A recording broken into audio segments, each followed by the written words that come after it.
कार्तिक मास महात्म का यह 31वां अध्याय। बतलाया है भगवान ने प्रभु स्मरण का सरल उपाय। भगवान श्री कृष्ण ने कहा कि पूर्व काल में अवंतीपुरी में धनेश्वर नामक एक ब्राह्मण रहता था। वह रस, चमड़ा और कंबल आदि का व्यापार करता था। वह वैश्यागामी और मद्यपान आदि बुरे कर्मों में लिप्त रहता था। चूंकि वह रात दिन पाप में रत रहता था, इसीलिए वह व्यापार करने नगर नगर घूमता था।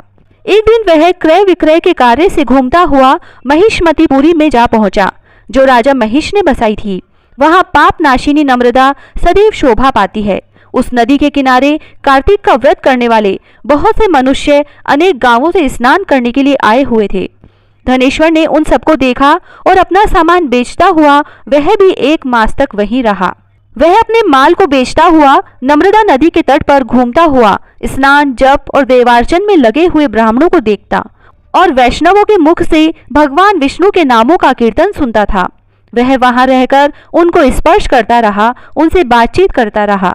वह कार्तिक के व्रत की उद्यापन विधि तथा जागरण भी देखता रहा। उसने पूर्णिमा के व्रत को भी देखा कि व्रती ब्राह्मणों तथा गौओं को भोजन करा रहे हैं, उनको दक्षिणा आदि भी दे रहे हैं। उसने नित्य प्रति भगवान शंकर की प्रसन्नता के लिए होती दीपमाला भी देखी। त्रिपुर नामक राक्षस के तीनों पुरों को भगवान शिव ने इसी तिथि को जलाया था, इसलिए शिवजी के भक्त इस तिथि को दीप उत्सव मनाते हैं। जो मनुष्य मुझ में और शिवजी में भेद करता है, उसकी समस्त क्रियाएं निष्फल हो जाती है। इस प्रकार नर्मदा तट पर रहते हुए जब उसको 1 माह व्यतीत हो गया, तो एक दिन अचानक उसे किसी काले सांप ने डस लिया। इससे विहल होकर वह भूमि पर गिर पड़ा। उसकी यह दशा देखकर वहां के दयालु भक्तों ने उसे चारों ओर से घेर लिया और उसके मुंह पर तुलसी दल मिश्रित जल के छींटे देने लगे। जब उसके प्राण निकल गए, तब यमदूतों ने आकर उसे बांध लिया और कोड़े बरसाते हुए उसे यमपुरी ले गए। उसे देखकर चित्रगुप्त ने यमराज से कहा, इसने बाल्यावस्था से लेकर आज तक केवल बुरे कार्य ही किए हैं। इसके जीवन में तो पुण्य का लेश मात्र भी दृष्टिगोचर नहीं होता। यदि मैं पूरे 1 वर्ष तक भी आपको सुनाता रहूं, तो भी इसके पापों की सूची समाप्त नहीं होगी। यह महापापी है, इसीलिए इसको 1 कल्प तक घोर नरक में डालना चाहिए। चित्रगुप्त की बात सुनकर यमराज ने कुपित होकर काल नेमी के समान अपना भयंकर रूप दिखाते हुए अपने अनुचरों को आज्ञा देते हुए कहा, हे प्रेत सेनापतियों, इस दुष्ट को मुग्धरों से मारते हुए कुंभीपाक नरक में डाल दो। सेनापतियों ने मुग्धरों से उसका सिर फोड़ते हुए कुंभीपाक नरक में ले जाकर खोलते हुए तेल के कड़ाहे में डाल दिया। प्रेत सेनापतियों ने उसे जैसे ही तेल के कड़ाहे में डाला, वैसे ही वहां का कुंड शीतल हो गया। ठीक उसी प्रकार जिस प्रकार पूर्व काल में प्रहलाद जी को डालने से दैत्यों की जलाई हुई आग ठंडी हो गई थी। यह विचित्र घटना देखकर प्रेत सेनापति यमराज के पास गए और उनसे सारा वृत्तांत कहा। सारी बात सुनकर यमराज भी आश्चर्यचकित हो गए और इस विषय में पूछताछ करने लगे। उसी समय नारद जी वहां आए और यमराज से कहने लगे, सूर्य नंदन, यह ब्राह्मण नरकों का उपभोग करने योग्य नहीं है। जो मनुष्य पुण्य कर्म करने वाले लोगों का दर्शन, स्पर्श और उनके साथ वार्तालाप करता है, वह उनके पुण्य का 6वां अंश प्राप्त कर लेता है। और यह धनेश्वर तो 1 मास तक श्री हरि के कार्तिक व्रत का अनुष्ठान करने वाले असंख्य मनुष्यों के संपर्क में रहा है। अतः यह उन सबके पुण्यांश का भागी हुआ है। इसको अनिच्छा से पुण्य प्राप्त हुआ है, इसीलिए यह यक्ष की योनि में रहे और पाप भोग के रूप में सब नरक का दर्शन मात्र करके ही यम यातना से मुक्त हो जाए। भगवान श्री कृष्ण ने कहा, सत्यभामा, नारद जी के इस प्रकार कहकर चले जाने के पश्चात धनेश्वर को पुण्यात्मा समझते हुए यमराज ने दूतों को उसे नरक दिखाने की आज्ञा दी। ओम नमो भगवते वासुदेवाय। 31वां अध्याय समाप्त। जय श्री राधे। मुझे सहारा है तेरा सब जग के पालनहार, कार्तिक मास के महात्म्य का यह है 32वां विस्तार।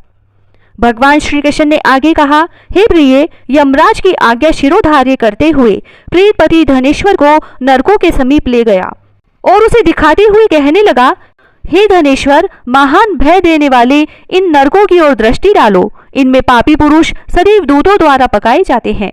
यह देखो, यह तत्ववाचुक नामक नरक है, जिसमें देह जलने के कारण पापी विलाप कर रहे हैं।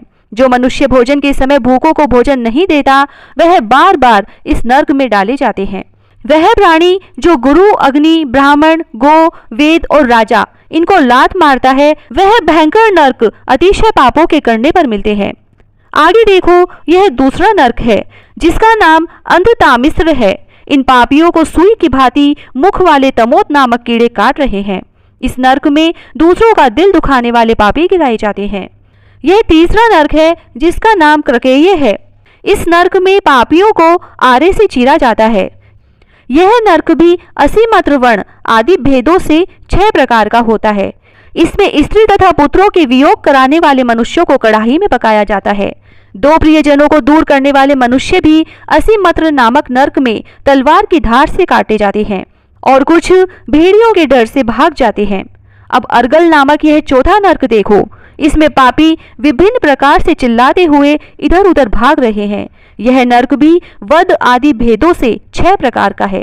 अब तुम यह 5वां नरक देखो जिसका नाम कूट शालमली है। इसमें अंगारों की तरह कष्ट देने वाले बड़े बड़े कांटे लगे हैं। यह नरक भी यातना आदि भेदों से 6 प्रकार का है। इस नरक में पर स्त्री गमन करने वाले मनुष्य डाले जाते हैं। अब तुम यह 6ठा नरक देखो। उल्वण नामक नरक में सिर नीचे करके पापियों को लटकाया जाता है। जो लोग भक्ष्या भक्ष्य का विचार नहीं करते, दूसरों की निंदा और चुगली करते हैं, वे इस नरक में डाले जाते हैं। दुर्गंध भेद से यह नरक भी 6 प्रकार का है। यह 7वां नरक है जिसका नाम कुंभीपाक है। यह अत्यंत भयंकर और यह भी 6 प्रकार का है। इसमें महापापी मनुष्यों को पकाया जाता है। इस नरक में सहस्त्रों वर्षों तक यातना भोगनी पड़ती है।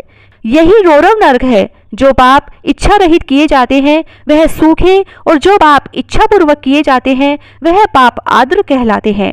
इस प्रकार शुष्क और आर्द्र भेदों से यह पाप 2 प्रकार के होते हैं। इसके अलावा और भी अलग अलग 84 प्रकार के पाप हैं। अपक्रीण, पाड़ाक्तेय, मलिनीकरण, जाति भ्रंशकरण, उपाय, अधिपाप और महापाप, यह 7 प्रकार के पाप हैं। जो मनुष्य जैसा कर्म करता है उसे इन 7 नरकों में उसके पाप कर्मों के अनुसार पकाया जाता है। चूंकि तुम्हें कार्तिक व्रत करने वाले प्रभु भक्तों का संसर्ग प्राप्त हुआ था, उससे पुण्य की वृद्धि हो जाने के कारण यह सभी नरक तुम्हारे लिए निश्चय ही नष्ट हो गए हैं। इस प्रकार धनेश्वर को नरकों का दर्शन कराकर प्रेतराज उसे यक्षलोक में ले गए। वहां जाकर उसे वहां का राजा बना दिया और वही कुबेर का अनुचर धनक्षय के नाम से प्रसिद्ध हुआ और बाद में महर्षि विश्वामित्र ने उसके नाम पर तीर्थ बनाया था। कार्तिक मास का व्रत महाफल देने वाला है। इसके समतुल्य अन्य कोई दूसरा पुण्य कर्म नहीं है। जो भी मनुष्य इस व्रत को करता है तथा व्रत करने वाले का दर्शन करता है उसे मोक्ष की प्राप्ति होती है। ओम नमो भगवते वासुदेवाय। 32वां अध्याय समाप्त। जय श्री राधे। दया दृष्टि कर हृदय में भव भक्ति उपजाओ। 33वां अध्याय आज सुनाऊं, कृपा दृष्टि बरसाओ। सूत जी ने कहा, इस प्रकार अपनी अत्यंत प्रिय सत्यभामा को यह कथा सुनाकर भगवान श्री कृष्ण संध्योपासना करने के लिए माता के घर में गए। यह कार्तिक मास का व्रत भगवान विष्णु को अति प्रिय है तथा भक्ति प्रदान करने वाला है। रात्रि जागरण, प्रातः काल का स्नान, तुलसी वट सींचन, उद्यापन और दीपदान, यह 5 कर्म भगवान विष्णु को प्रसन्न करने वाले हैं। इसीलिए इनका पालन अवश्य करना चाहिए। ऋषि बोले, भगवान विष्णु को प्रिय, अधिक फल की प्राप्ति कराने वाले, शरीर के प्रत्येक अंग को प्रसन्न करने वाले कार्तिक महात्म आपने हमें बताया।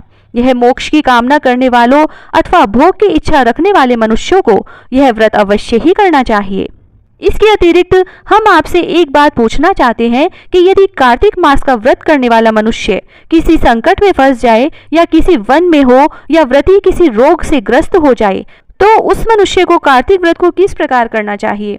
क्योंकि कार्तिक व्रत भगवान विष्णु को अत्यंत प्रिय है और इसे करने से मुक्ति व भक्ति प्राप्त होती है, इसीलिए इसे छोड़ना नहीं चाहिए। श्री सूत जी ने इसका उत्तर देते हुए कहा, यदि कार्तिक का व्रत करने वाले मनुष्य किसी संकट में फंस जाए तो वह हिम्मत करके भगवान शंकर या भगवान विष्णु के मंदिर जो भी पास में हो उसमें जाकर रात्रि जागरण करे। यदि व्रती घने वन में फंस जाए तो फिर पीपल के वृक्ष के नीचे या तुलसी के वन में जाकर जागरण करे। भगवान विष्णु की प्रतिमा के सामने बैठकर विष्णु जी का कीर्तन करे। ऐसा करने से सहस्त्रों गायों के दान के समान फल की प्राप्ति होती है। जो मनुष्य विष्णु जी के कीर्तन में बाजा बजाता है उसे वाजपेयी यज्ञ के समान फल की प्राप्ति होती है और हरि कीर्तन में नृत्य करने वाले मनुष्यों को सभी तीर्थों में स्नान करने का फल प्राप्त होता है। किसी संकट के समय या रोगी हो जाने या जल न मिल पाने की स्थिति में केवल भगवान विष्णु के नाम मात्र से मार्जन ही कर ले। यदि उद्यापन न कर सके तो व्रत की पूर्ति के लिए केवल ब्राह्मणों के प्रसन्न होने के कारण विष्णु जी प्रसन्न रहते हैं। यदि मनुष्य दीपदान करने में असमर्थ हो तो दूसरे की दीप की वायु आदि से भली भांति रक्षा करे। यदि तुलसी का पौधा समीप न हो तो वैष्णव ब्राह्मण की पूजा कर ले, क्योंकि भगवान विष्णु सदैव अपने भक्तों के समीप रहते हैं।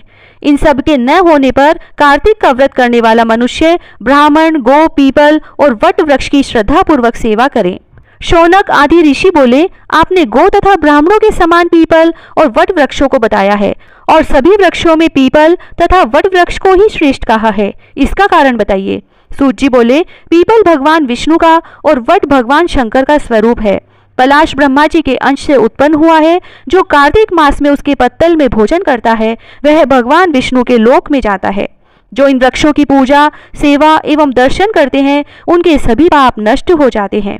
ऋषियों ने पूछा, हे प्रभु, हम लोगों के मन में एक शंका है कि ब्रह्मा, विष्णु और शंकर वृक्ष स्वरूप क्यों हुए? कृपया आप हमारी इस शंका का निवारण कीजिए। सूत जी बोले, प्राचीन काल में भगवान शिव तथा माता पार्वती विहार कर रहे थे। उस समय उनके विहार में विघ्न उपस्थित करने के उद्देश्य से अग्निदेव ब्राह्मण का रूप धारण करके वहां पहुंचे। विहार के आनंद के वशीभूत हो जाने के कारण कुपित होकर माता पार्वती ने सभी देवताओं को श्राप दे दिया। माता पार्वती ने कहा, हे देवताओं, विषय सुख से कीट पतंगे तक अनभिज्ञ नहीं है। आप लोग ने देवता होकर भी उसमें विघ्न उपस्थित किया है, इसीलिए आप सभी वृक्ष बन जाओ। सूत जी बोले, इस प्रकार कुपित पार्वती के श्राप के कारण समस्त देवता वृक्ष बन गए। यही कारण है कि भगवान विष्णु पीपल और शिव जी वट वृक्ष हो गए। इसीलिए भगवान विष्णु का शनिदेव के साथ योग होने के कारण केवल शनिवार को ही पीपल को छूना चाहिए, अन्य किसी भी दिन नहीं छूना चाहिए। ओम नमो भगवते वासुदेवाय। 33वां अध्याय समाप्त। जय श्री राधे। गणेश जी की कहानी। एक गांव में एक बार गणेश जी का मेला भरा। सभी गांव वाले मेले में जा रहे थे। गणेश जी का मंदिर गांव के बाहर काकड़ में था। उसी गांव में एक माँ और एक छोटी सी बेटी रहते थे। वह बहुत गरीब थे। बेटी ने माँ से पूछा कि माँ, आज सब लोग कहाँ जा रहे हैं? माँ बोली कि आज गणेश जी का मेला है, सब गणेश जी को भोग लगाने और दर्शन करने जा रहे हैं। बेटी ने कहा, माँ, मैं भी मेला देखने जाऊंगी। माँ बोली कि बेटी, बहुत भीड़ है, कहीं पर दब जाएगी, चित जाएगी, कौन संभालेगा? बेटी जिद करने लग गई तो माँ ने उसे 2 चूरमे के लड्डू दिए और एक पानी का लोटा दिया और बेटी से कहा कि बेटी, एक लड्डू तो गणेश जी को खिलाकर पानी पिला देना और एक लड्डू तुम खा लेना। वह लड़की मेला देखने चली गई। मेले में बहुत भीड़ थी, फिर भी वह छोटी सी लड़की हिम्मत करके मंदिर तक जा पहुंची और गणेश जी के सामने बैठ गई और कहने लगी, गणेश जी महाराज, एक लाडू तुझको, एक लाडू मुझको। और ऐसे ही बार बार बहुत देर तक बोलती रही, एक लाडू तुझको, एक लाडू मुझको। अब शाम हो गई। सारे गांव वाले अपने अपने घर जाने लगे।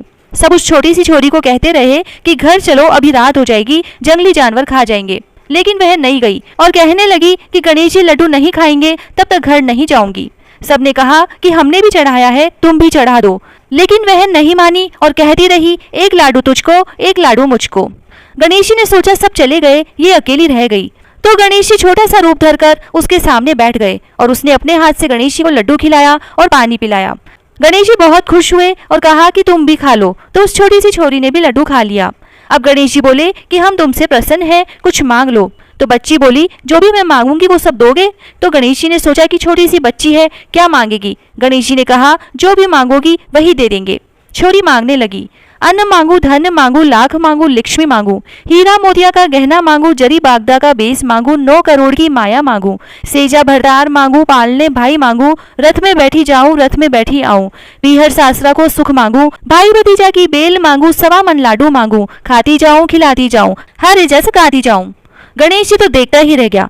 गणेश जी बोला कि छोरी, तू तो माने ठग लिया। तो छोरी बोली कि अब ठगा जानो या बैठगा, दो तो इतना ही दो, नहीं तो मत ही दो। तो गणेश जी बोले कि छोरी, आंख बंद कर। आंख खोली तो जो भी मांगा वो सारा ही दे दिया। अब वह रथ में बैठकर प्रसाद बांटती गई और गणेश जी की जय बोलती गई। रुनझुन करती घर आई। माँ चिंता कर रही थी कि कहीं पर दब गई होगी। सारे गांव वाले उसे देखते ही रह गए और बोलने लगे कि छोरी तो गणेश जी को ठग लाई। घर आई तो माँ ने देखा कि बेटी तो पहन ओढ़कर भाई को पालने में झुलाती लाई है। घर आकर देखा तो खूब अन्न धन हो गया। माँ बहुत खुश हुई कि बेटा, तू तो गणेश जी से खूब मांग लाई और गणेश जी ने तुझे दर्शन दिए। हे गणेश जी महाराज, जैसा उस छोरी को दिया वैसा सबको देना। कहता ने सुनता ने हुकारा भरता ने आपने सारे परिवार को देना। जय श्री राधे। पंच भिखु की कहानी।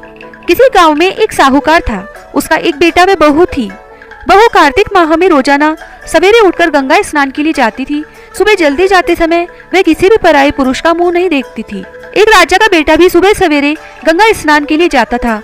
उसका विचार था कि मैं ही सबसे पहले गंगा स्नान करता हूँ, पर कभी कभी वह हैरान होता था कि कोई है जो मुझसे भी जल्दी उठकर स्नान कर लेता है। कार्तिक माह के 5 दिन बचे थे कि एक दिन साहूकार की बहू तो स्नान करके वापस जा रही थी और उस समय राजा का बेटा स्नान के लिए आ रहा था। आवाज सुनकर वह जल्दी जल्दी जाने लगी, लेकिन जल्दबाजी में उसकी माला और मोचड़ी वहीं छूट गई। राजा के बेटे ने उसकी माला और मोचड़ी उठा ली और सोचने लगा, जिस स्त्री की यह माला और मोचड़ी इतनी सुंदर है वह स्त्री कितनी सुंदर होगी। उसने पूरे गांव में मुनादी करवा दी कि जिसकी वह माला और मोचड़ी है वह 5 रात मेरे पास आएगी। साहूकार के बेटे की बहू ने कहलवा दिया कि मैं 5 रात आऊंगी, लेकिन किसी को साख भरने बैठा देना। राजा के बेटे ने एक तोते को पिंजरे में बंद करके गंगा किनारे पेड़ पर टांग दिया। बहू सुबह के समय आई, पहली पेड़ी पर पैर रखा और बोली, हे कार्तिक के ठाकुर राई दामोदर, 5 पांडव छठे नारायण, भीकम राजा, उस पापी को नींद आ जाए। राजा के बेटे को नींद आ गई। बहू नहा धोकर चलने लगी तो तोते से बोली, सुबह सुबह तेरे गल डालूंगी हीरा, मेरी साख भरियो वीरा। सुबह बोला कि कोई वीर भी साख भरता है क्या? वह फिर बोली, सुबह सुबह सुबह तेरे पग घालूंगी नेवर, साख भरियो मेरे देवर। सुबह ने कहा, ठीक है भाभी, मैं तेरी साख रखूंगा। वह तो कहकर चली गई। राजा का बेटा हड़बड़ाकर उठा और सुबह से पूछा, सुबह सुबह वह आई थी क्या? कैसी थी? सुबह बोला, आभा की सी बिजली, होली की सी झल, केला की सी कामिनी, गुलाब का सा रंग। अगले दिन राजा के बेटे ने सोचा कि आज मैं अपनी अंगुली में चीरा लगाऊंगा, इससे मुझे नींद नहीं आएगी। अगले दिन राजकुमार अंगुली चीर कर लेट गया। वह आई और भगवान से उसी तरह प्रार्थना करने लगी और राजकुमार को फिर नींद आ गई। वह स्नान करके फिर से वापस चली गई। सुबह राजकुमार ने तोते से फिर पूछा तो उसने वही सारी बातें दोहरा दी। अब राजकुमार बोला कि मैं आज रात अपनी आंखों में मिर्ची डालकर बैठूंगा। रात में वह मिर्ची डालकर बैठ गया। बहू फिर आई और प्रार्थना की, जिससे उसे फिर से नींद आ गई। राजकुमार ने तोते से बहू के आने की बात पूछी, उसने फिर बता दी। राजकुमार अब फिर सोचने लगा कि आज मैं बिना बिस्तरे के ही बैठूंगा और रात को बिना बिस्तरे के बैठ गया। जब वह स्नान करने आई उसने फिर से भगवान से प्रार्थना की और राजकुमार को नींद आ गई। जब वह नहाकर जाने लगी तो आंख बंद करके चली गई। राजकुमार जब उठा तो वह जा चुकी थी। राजकुमार फिर सोच में पड़ गया और सोचने लगा कि आज मैं अंगीठी जलाकर बैठूंगा, जिससे नींद नहीं आएगी। फिर वह रात को अंगीठी रखकर बैठ गया। साहूकार की बहू आई और वह भगवान से प्रार्थना करने लगी, आपने 4 रातें तो निकाल दी, अब यह रात भी निकाल दो।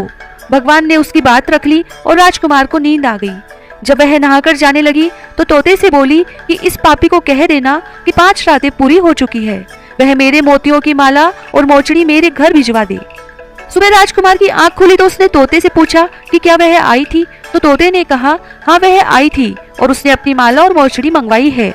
यह सुन राजकुमार सोचने लगा कि वह तो सच्ची थी, तभी तो भगवान ने भी उसका सत्य रखा। कुछ समय के बाद राजकुमार को कोढ़ हो गया। राजा ने ब्राह्मण को बुलाकर पूछा कि मेरे बेटे का शरीर क्यों जल रहा है। ब्राह्मण ने विस्तार से सारी बात राजा को बताई कि इसने क्या किया था। ब्राह्मण ने कहा, इसने पतिव्रता स्त्री पर बुरी नजर डाली थी, इसीलिए यह इस रोग से पीड़ित हुआ है। राजा ने इसके ठीक होने का उपाय पूछा तो ब्राह्मण ने कहा, यह उस साहूकार की बहू को धर्म की बहन बनाए और रोज उसके नहाए हुए जल से स्नान करे, तब यह ठीक हो सकता है। राजा साहूकार की बहू की माला लेकर साहूकार के घर गया और बोला कि यह माला आपके पुत्र वधू की है, इसे ले और आपकी बहू के नहाए हुए जल से मेरे बेटे को नहला दे। साहूकार बोला कि वह तो किसी पराये पुरुष का मुंह तक नहीं देखती, आप उसे इस नाली पर बैठा दीजिए। जब वह ऊपर नहाएगी तब नीचे इस नाली के पानी से आपका पुत्र नहा लेगा। राजकुमार ने ऐसा ही किया और कुछ समय बाद उसका शरीर चंदन सा हो गया। हे पंचभिखु देवता, जैसे आपने साहूकार के पुत्र वधू का सत रखा, वैसे ही सबका रखना। पंचभिखु स्नान करते समय यह भी बोले, पूनो नहाई पड़वा नहाई, 5 रतन 5 तीरथ, पंचभिकम नहाई। 1 टका मेरी गांठ में सुनियो रघुराई, आधे का लाई आंवला आधे की राई। राई दामोदर सांवला जिसने सृष्टि रचाई, एक छोटी सी लड़की थी, कार्तिक स्नान कर रही थी। एक दिन उसकी भाभी बोली, काम की न धाम की, सारे दिन कार्तिक महाराज करती रहती है। तो लड़की को गुस्सा आ गया और एक टांग पर खड़ी होकर बोली, हे कार्तिक महाराज, जो मैं सच्चे मन से आपको धाती हूँ तो सोने की मूर्ति बनकर आले में विराजमान हो जाओ। भगवान का सिंहासन डोला कि छोटी सी लड़की तप कर रही है, तो कार्तिक महाराज सोने की मूर्ति बनकर आले में विराजमान हो गए। लड़की आंख खोले तो देखे कि सोने की मूर्ति बनकर कार्तिक महाराज आले में विराजमान है। अब जल्दी से आवाज दी, देख ले भाभी, कार्तिक महाराज देख ले माँ, कार्तिक महाराज देख ले। अब तो माँ भी ध्यावे, अब तो भाभी भी ध्यावे। हे कार्तिक महाराज, जैसे छोटी लड़की का सत रखा वैसे सबका रखना, कहता ने सुनता ने हुकारा भरता ने सारे परिवार का रखना। शालिग्राम जी की कहानी। एक बुढ़िया थी, वह शालिग्राम जी की सेवा करती थी। कार्तिक मास में वो पुष्कर स्नान का विचार कर रही थी, तो उसने पड़ोसन से बोला, मैं पुष्कर जा रही हूँ, तुम मेरे शालिग्राम जी को रख लो, मेरे शालिग्राम जी की सेवा करना।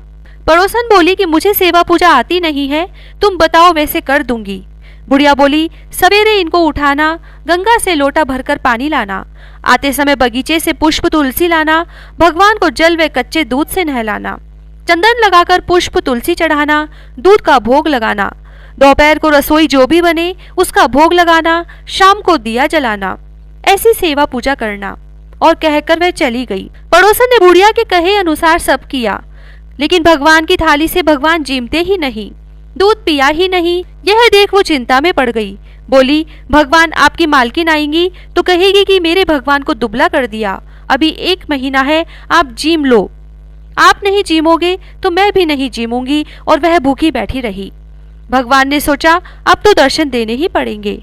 छोटा सा मोर मुकुट पीताम्बरधारी रूप लेकर पाटे पर बैठ गए, दूध पी लिया और जीम लिए। पड़ोसन ने सोचा भगवान जी रोज ऐसे ही आते होंगे और ऐसे ही जीमते होंगे।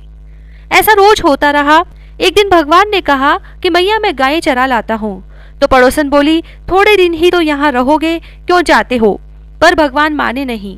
हाथ में सोने की लाठी, कंधे पर हीरे मोती का पीताम्बर डाल गाय को चराने जाते। महीना बीता, बुढ़िया घर आई। स्नान ध्यान से निमटकर सोचा शालिग्राम जी को ले आऊं। पड़ोसन के घर गई तो पड़ोसन बोली, शालिग्राम जी शाम को आएंगे तब ले जाना। बुढ़िया ने सोचा पड़ोसन झूठ बोल रही है और शालिग्राम जी के लिए जिद करने लगी और दोनों में झगड़ा हो गया। लोग इकट्ठे हो गए तो पड़ोसन बोली कि बुढ़िया को समझाओ कि 1 महीना निकला, वैसे शाम तक और सब्र करे। लेकिन बुढ़िया को विश्वास ही न होए। बुढ़िया धरना देकर बैठ गई। शाम पड़े भगवान आए। गायों को उनकी जगह छोड़कर भगवान मंदिर में विराजमान हो गए। तब पड़ोसन बुढ़िया से बोली कि ले जाओ तुम्हारे भगवान। और भगवान से बोली, भगवान बुढ़िया को भी रूप दिखा दो, नहीं तो मेरे प्रति ये अविश्वास करेगी। भगवान ने मोर मुकुट पीताम्बर भर हाथ में सोने की लाठी लेकर दर्शन दिए। हे भगवान, जैसे भोले भक्तों को दर्शन दिए वैसे सबको देना। कहता ने सुनता ने हुकारा भरता ने सारे परिवार की रक्षा करना। तुलसा जी की कहानी। कार्तिक के महीने में सब कोई तुलसा माता को सींचने जाती। सब कोई तो सींच के आ जाती, पर एक बुढ़िया माई आती और तुलसा माता से रोजाना कहती, तुलसा माता सत की दाता, मैं बिड़ला सींचू तेरा, तू कर निस्तारा मेरा। तुलसा माता अड़ुआ दे, लडुआ दे, पीताम्बर की धोती दे, मीठा मीठा ग्रास दे, बैकुंठ का वास दे, चटके की चाल दे, पटके की मोह दे, चंदन का काठ दे, झालर की झिनकार दे, साई का राज दे, दाल भात का जीवन दे, 11 का दिन दे, कृष्ण का कांधा दे। इतनी बात सुनकर तुलसा माता सूखने लगी। भगवान ने पूछा कि तुम्हारे पास तो इतनी औरतें आती है, तुम्हें जिमाती है, गाती है, तो भी तुम कैसे सूखने लगी? तुलसा माता ने कहा कि एक बुढ़िया माई आती है जो रोजाना इतनी बात कहकर जाती है। मैं और तो सब कुछ दे दूंगी, पर आप कृष्ण जी का कांधा कहाँ से दूंगी? थोड़े दिन बाद बुढ़िया माई मर गई। सब कोई उसको उठाने लगे, पर वह इतनी भारी हो गई कि उठे ही नहीं। सब कोई कहने लगे कि पाप घाट की माला फेरती थी जिससे इतनी भारी हो गई। भगवान बूढ़े ब्राह्मण का रूप धारण करके आए। सबसे पूछने लगे कि इतनी भीड़ क्यों हो रही है? सब बोले, एक बुढ़िया मर गई है, पापनी थी, इसीलिए किसी से नहीं उठती। तब भगवान बोले कि इसके कान में मुझे एक बात कहने दो तो यह उठ जाएगी।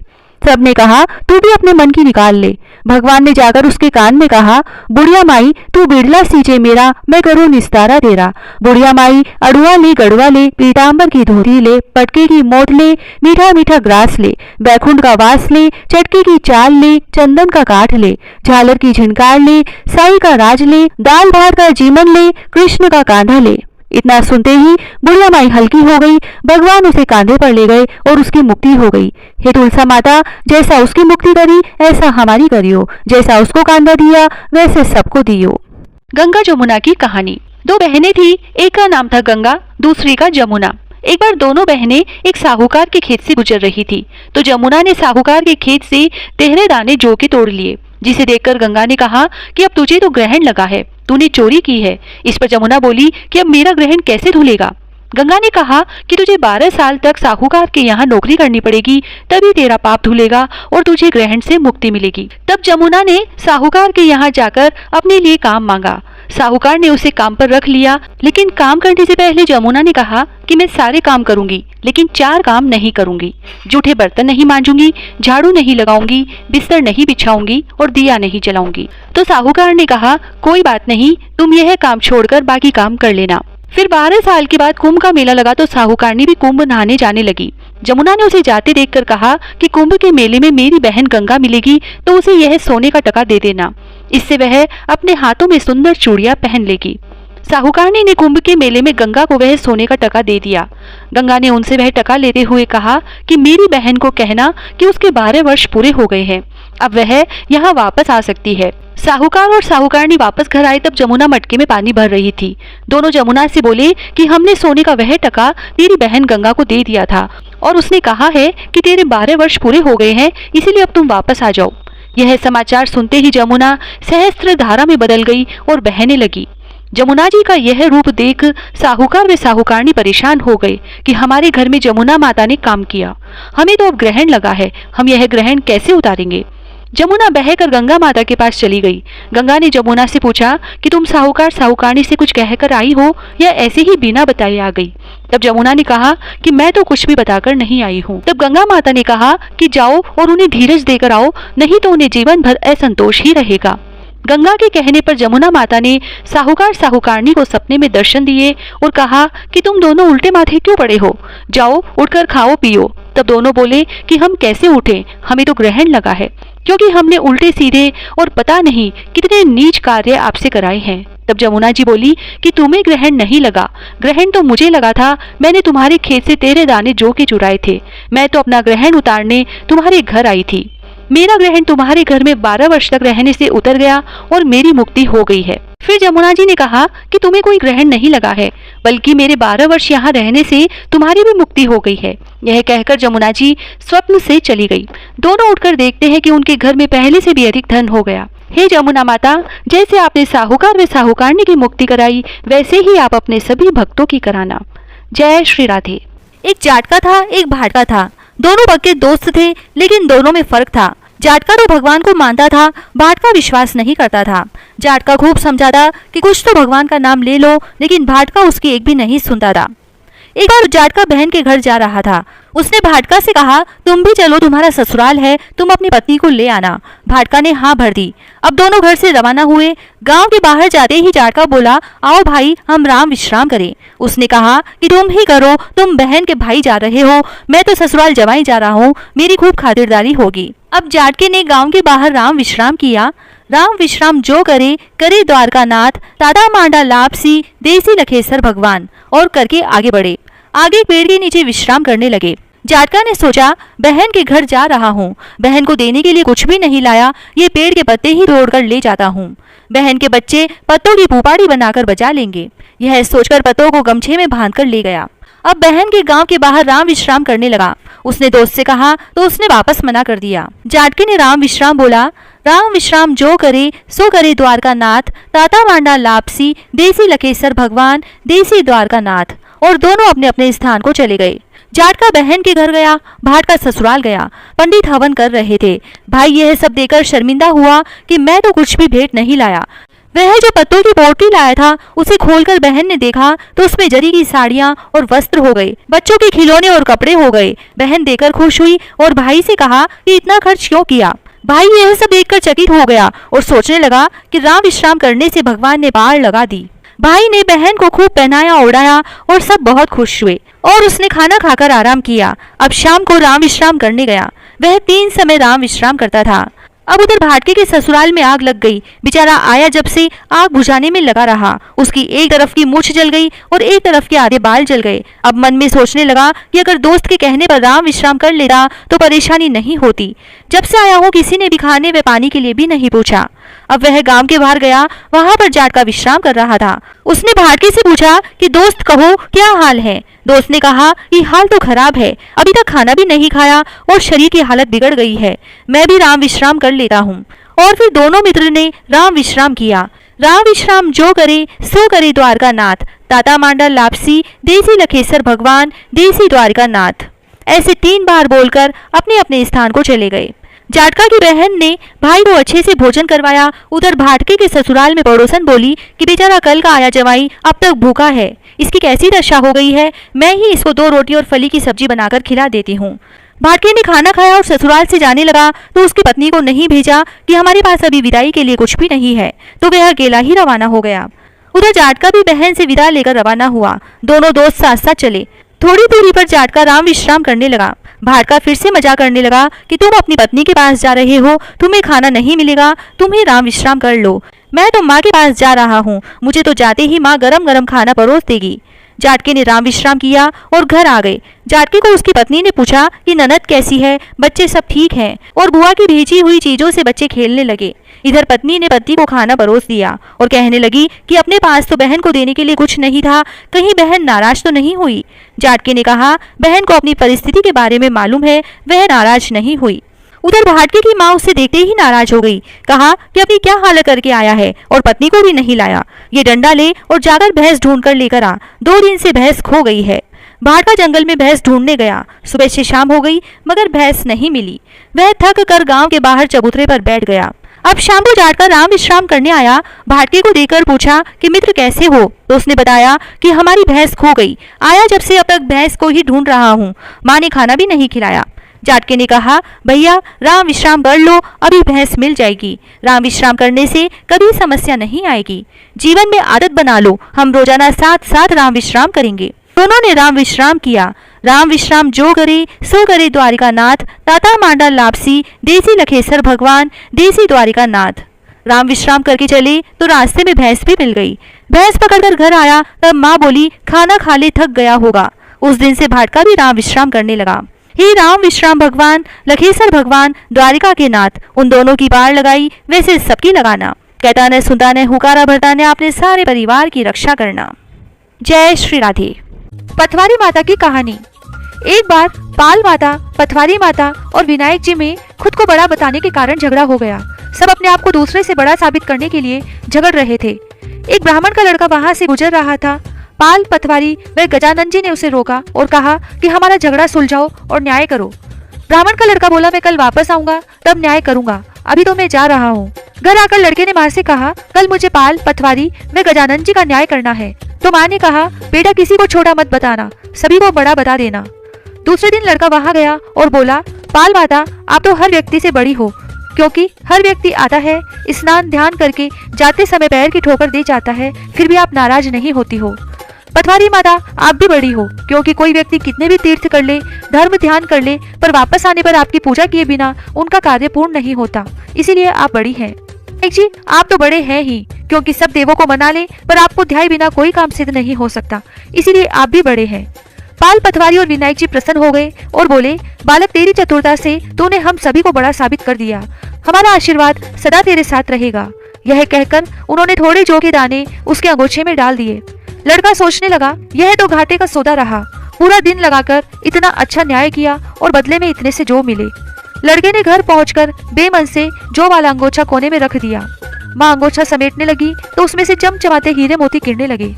माँ बोली बेटा न्याय करके क्या लाया है? लड़का बोला माँ कोने में अंगोछे में थोड़े से जौ है, जाकर देख लो। माँ बोली उसमें से तो हीरे मोती निकल रहे हैं। लड़के ने जाकर देखा तो उसकी खुशी का ठिकाना नहीं रहा। लड़के को सब समझ आ गया कि ये देवताओं का ही आशीर्वाद है। उसने माँ को सारी बात बताई। दोनों बहुत खुश हुए और आनंद से रहने लगे। हे भगवान, पाल, पथवारी माता, विनायक जी महाराज ने जिस प्रकार ब्राह्मण के लड़के को आशीर्वाद दिया, ऐसा आशीर्वाद सभी को देना।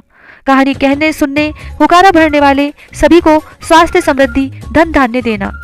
बोलो पथवारी माता की जय। लपसी लपसी की कहानी। एक लपसी था, एक तपसी था।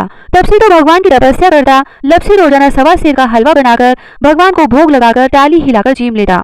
एक दिन दोनों में झगड़ा हो गया। लपसी बोला मैं बड़ा, तपसी बोला मैं बड़ा, क्योंकि मैं भगवान की तपस्या करता हूँ। नारद जी बोले कि तुम्हारा फैसला मैं करूंगा। दूसरे दिन तपसी नहाकर आने लगा तो नारद जी ने 1.25 करोड़ का मुंदड़ा तपसी के आगे गिरा दिया। उसने आंख खोलकर देखा तो मुंदड़ा पड़ा था। उसे उठाकर पैर के नीचे दबा लिया और तपस्या करने लगा। उधर लपसी ने 1.25 सेर का हलवा बनाकर भगवान को भोग लगाकर डाली हिलाकर जीम लिया। इतने में नारद जी आए और दोनों को अपने पास बैठाया। दोनों पूछने लगे कि कौन बड़ा है। नारद जी ने तपसी से कहा कि अपना पांव हटा। पांव हटाते ही मुंदड़ा निकला। तब नारद जी बोले कि मुंदड़ा चुराने से तेरी तपस्या भंग हो गई है, इसीलिए लपसी बड़ा है। तपसी कहने लगा कि मुझे मेरी तपस्या का फल कैसे मिलेगा। नारद जी बोले कि तेरी तपस्या का फल कार्तिक नहाने वाली देंगी। सब कहानी कहकर तेरी कहानी नहीं कहेंगी तो कार्तिक का फल तुझे हो जाएगा। धोती देकर अंगोछा नहीं देंगी, सीधा देकर दक्षिणा नहीं देंगी, ब्राह्मण जिमाकर दक्षिणा नहीं देंगी, दीवा चासकर हाथ न जोड़े तो तेरा पुण्य होगा।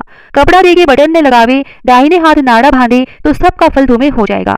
और इतना कहकर नारद जी चले गए। लपसी को फल लपसी ने हो जो, तपसी को फल तपसी ने हो जो, माँ की कथा कहानी को फल माँ ने हो जो। जय श्री राधे।